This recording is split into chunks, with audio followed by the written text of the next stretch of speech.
турасыңар. Башка акимдер, айрыкча ушу чүйдүкө акимдер бардыңар. Чүйдүн райондун жетекчилери. Бир дагы Кыргызстан боюнча тех паспорты жок, кызыл китеби жок үй болбош керек.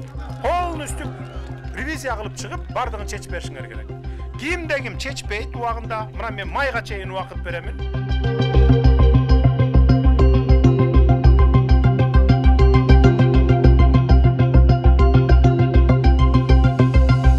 Бүт барында документ жок, кызыл китепчи, только доверенность, полный.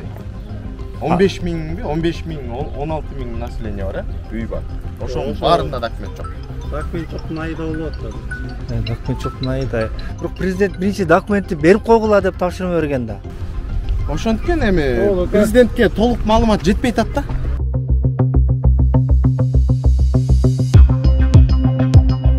Мамлекетибиздин башчысы Садыр Нуркожоевич өзү келип ушул маселени аябай чоң маселе экенин эл менен жолугуп, анан өзүнүн эрктүү чечимдерин айтты.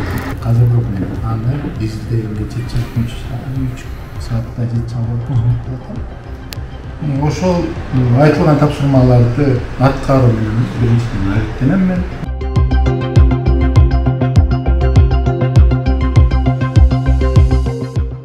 Я просила приостановить закладку дорог, так как это частная собственность.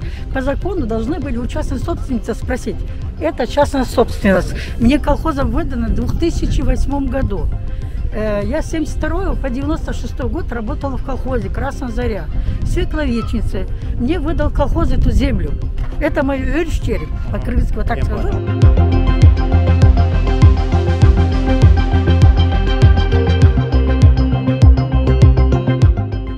Мынакей Рафат тарткы 1.30 тамынан кетет экен. Тамды алат дейт го күйөөсү.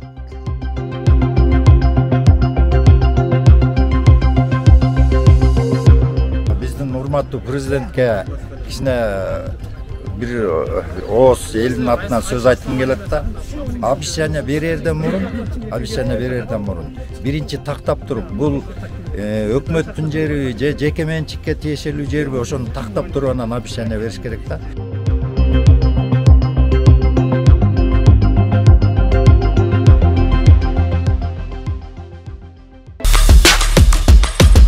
Если вы хотите видеть не только вершину айсберга, но и то, что под водой, я прошу вас поддержать, стать нашими патронами.